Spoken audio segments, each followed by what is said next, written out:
Halo vlogger, selamat datang kembali di Hani Hidayah Channel. Pada kesempatan kali ini saya akan mengaktifkan kembali channel ini yang sudah hampir sekitar 1 tahun saya tidak upload konten ya. Jadi pada beberapa konten ke depan saya akan memfokuskan terkait dengan tutorial atau pembelajaran otomotif.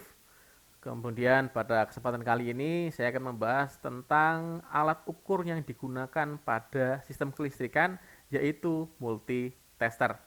Nah, seperti apa penjelasan terkait cara pemakaian multitester? Tonton terus video ini hingga akhir.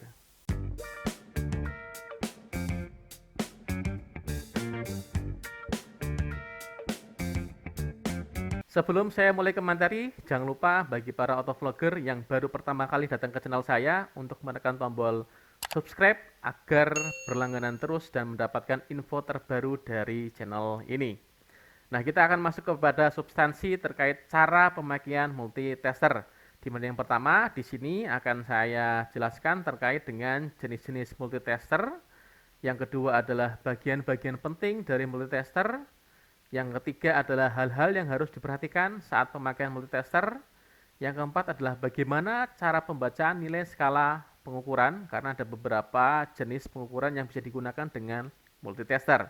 Kemudian yang terakhir adalah bagaimana nanti cara pembacaan dengan praktikum yang saya berikan pada slide yang akan tertampil pada layar autovlogger. Nah, di sini saya tunjukkan ada dua jenis multitester ya. Yang pertama adalah ada multitester analog, di mana di sini menggunakan jarum dan skala yang pembacaannya hampir sama seperti jam analog ya. Dan yang kedua adalah multitester jenis digital. Di sini pada displaynya akan langsung muncul angka dari hasil pengukuran. Tetapi secara prinsip pengukuran kedua jenis multitester ini adalah sama. Yang membedakan adalah bagaimana cara membaca hasil pengukuran pada skala yang ditunjukkan. Berikutnya, pada multitester ini memiliki beberapa bagian-bagian ya. Yang pertama adalah skala. Skala ini ditunjukkan di bagian layar atas atau bagian paling atas dari multitester ya. Di sini ada beberapa angka dan jenis skala. Kemudian ada pointer. Pointer ini berupa jarum ya. Jarum ini akan bergerak sesuai dengan pengukuran yang dilakukan. Kemudian di bagian tengah ini ada zero position adjuster. Jadi pada saat pengukuran perlu adanya kalibrasi untuk skala yang akan kita gunakan. Kemudian di sini juga ada ohm adjuster knob. Ini untuk mengkalibrasi skala apabila autovlogger akan menggunakan skala ohm pada saat pengukuran. Kemudian di bagian tengah di sini ada range selector knob ya. Jadi knob ini bisa diputar sesuai dengan keinginan kita pada saat akan melakukan pengukuran. Misalkan akan mengukur voltase dari DC atau mengukur voltase dari AC ya, dan juga bisa untuk mengukur tahanan atau ohm. Kemudian di bagian kanan ini ada dua lubang untuk jack. Yang berwarna merah adalah untuk jack positif, yang berwarna hitam ini adalah untuk jack negatif ya. Kemudian jack ini nanti terhubung dengan test leads yang berwarna merah dan hitam ya, dan di bagian ujungnya di sini ada pin atau semacam konduktor pada saat kita akan mengukur voltase ataupun hambatan. Kemudian dari beberapa bagian ini sudah saya juga jelaskan di awal tadi bahwa skala ini adalah garis-garis kolom yang mempunyai satuan ukuran ya. Contohnya adalah skala ohm, DC volt, AC volt ataupun juga DC ampere. Kemudian tadi ada zero position adjuster screw. Ini untuk penyetelan posisi awal ke angka 0 ya, yang berada di sisi kiri skala. Karena skala nanti bisa berada di bagian kiri atau juga di bagian kanan, tergantung dengan selektor yang akan kita pilih. Sedangkan apabila kita menggunakan selektor di ohm, ini maka kalibrasinya menggunakan skala yang bergerak dari kanan ya. Jadi di bagian kanan nanti harus dikalibrasi betul-betul pointernya berada di angka 0. Tujuannya apa? Agar pengukurannya mendapatkan hasil yang akurat ya. Kemudian juga di range selector knob ini ada beberapa satuan. Contoh di ohm ini ada dikalikan 1, dikalikan 100 atau dikalikan dengan 1000. Jadi nanti dalam satu skala yang ditunjukkan oleh pointer bisa menunjukkan hasil yang berbeda apabila satuannya ini juga berbeda. Misalkan dikalikan 1 atau dikalikan dengan 100. Kemudian juga untuk test LED ini pada saat kalibrasi jangan sampai disentuh menggunakan kedua ujung tangan ini ya. Jadi test LED itu harus saling bersentuhan langsung tanpa adanya sentuhan dari tangan kita. Karena tangan kita bisa menjadi semacam resistor ketika akan melakukan kalibrasi seperti itu. Kemudian bagaimana cara membacanya?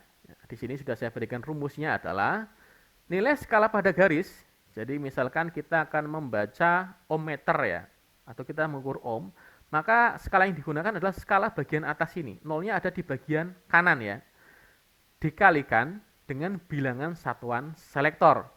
Ya, jadi misalkan ini adalah kali 1 ohmnya, maka ketika berada di angka ini atau pointer menunjukkan angka ini, nilainya adalah 15 ohm ya.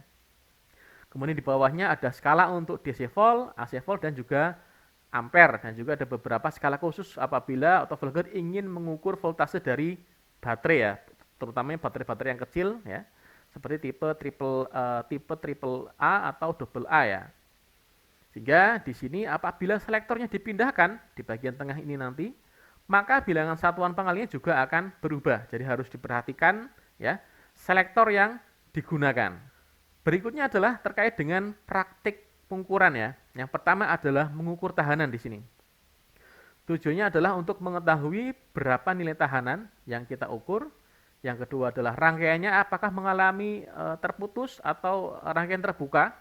Karena pada sistem kelistrikan harus terjadi rangkaian tertutup agar sistem tersebut bisa bekerja. Nah, dengan ohmmeter ini kita bisa mengetahui apakah ada terjadinya putus dalam sistem kelistrikan. Yang ketiga adalah hubungan jelek ya. Bad connection, karena dalam beberapa sistem kontrol elektronik, konektor itu harus mempunyai nilai spesifikasi tertentu agar sistemnya bisa bekerja dengan baik. Kemudian yang D adalah adanya hubungan singkat atau short circuit.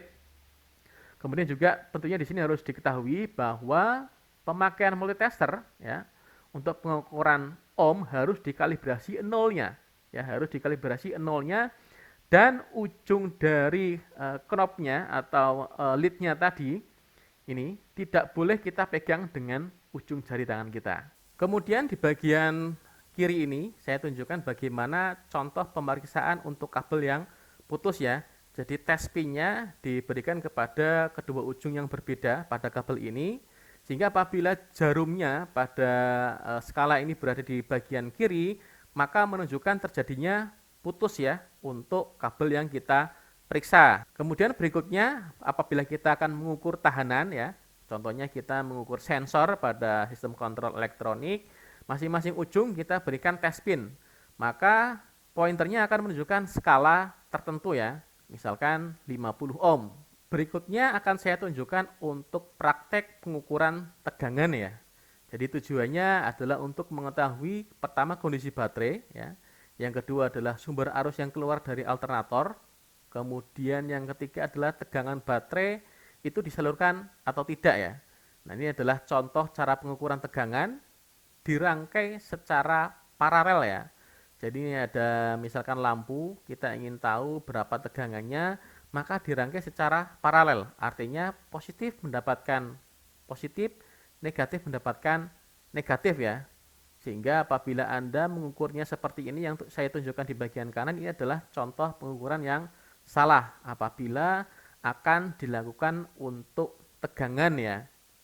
Sehingga apabila Anda ingin mengetahui tegangan baterai, silakan hubungkan test pin-nya yang merah positif ke terminal baterai positif dan juga test pin-nya negatif ke bagian terminal baterai yang negatif ya.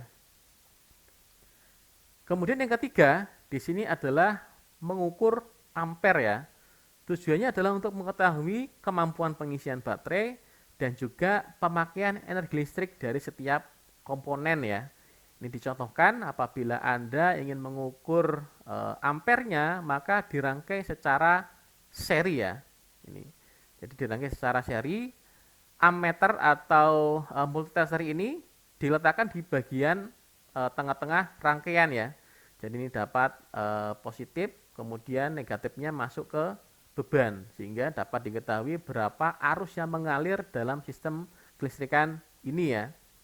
Dan juga tidak boleh dirangkai secara paralel apabila kita akan mengukur berapa besar arus yang melewati sebuah sistem kelistrikan. Ini adalah contoh bagaimana cara pembacaan skalanya ya. Nah, pertama, apabila ada contoh seperti ini, yang harus diperhatikan adalah selektornya ya. Knop selektor ini berada di fungsi apa dan pengali berapa. Contohnya di sini selektor menunjukkan ke DC volt dan pengalinya adalah 50. Nah, ini kita membacanya kalau DC volt dari kiri ke kanan ya. Nah, di sini ada DC ya. DC nolnya di kiri. Ini ada beberapa contoh pengali ya. 10, 50 dan 250. Sehingga kita menggunakan skala yang bagian tengah ini. Nah, pointer ini berada di antara skala 20 dan 30. Nah, di tengah-tengahnya tidak ada angkanya ya, maka di sini menunjukkan satu stripnya adalah bernilai 1 ya. Jadi 1, 2, 3, 4, 5. Sampai di sini 10. Maka apabila pointernya berada di skala ini terbaca, yaitu tegangannya adalah 21 volt ya. Jadi 21 untuk DC volt. Jadi saya harap autovlogger bisa memahami bagaimana cara pembacaan terkait pengukuran yang kita gunakan menggunakan multitester. Apabila autovlogger masih mengalami kesulitan, silakan tinggalkan pertanyaan di kolom komentar. Kemudian contoh yang kedua, nah ini saya berikan screenshot untuk multitester dengan merek Sanwa ya. Jadi kurang lebih sama untuk penampilan skala di multitester apapun mereknya ya, asalkan menggunakan tipe yang analog. Nah, ini kenapa saya tekankan contohnya menggunakan sistem analog ya, karena kalau menggunakan sistem digital Anda cukup mudah, angkanya langsung muncul ya, berapa angka hasil pengukurannya. Nah, di sini contohnya juga sama, ini menggunakan selektor pada DC volt dan pengalinya adalah 50. Nah, ini kita lihat DC ada 3 pengali 10, 50 dan 250. Nah, di sini pointernya berada di antara skala 0 sampai 10 ya. Nah, tadi saya sampaikan untuk pengali 50, satu stripnya bernilai 1 ya. Berarti ini adalah 1, 2, 3, 4, 5. Ya, kemudian pointernya ini berada di angka berapa ini? 5, 6, 7, 8. Berarti nilainya adalah 8 volt ya. Jadi demikian terkait bagaimana cara pembacaan pointer sesuai dengan pemilihan skala dan pengalinya. Semoga autovlogger bisa terbantu terkait pemahaman bagaimana cara penggunaan atau pemakaian multitester. Next, insya Allah di video berikutnya akan saya buatkan video bagaimana praktek cara pemakaian multitester. Silakan tinggalkan kolom komentar dan berikan like terbanyak apabila autovlogger ingin saya membuat konten terkait cara atau praktikum penggunaan multitester.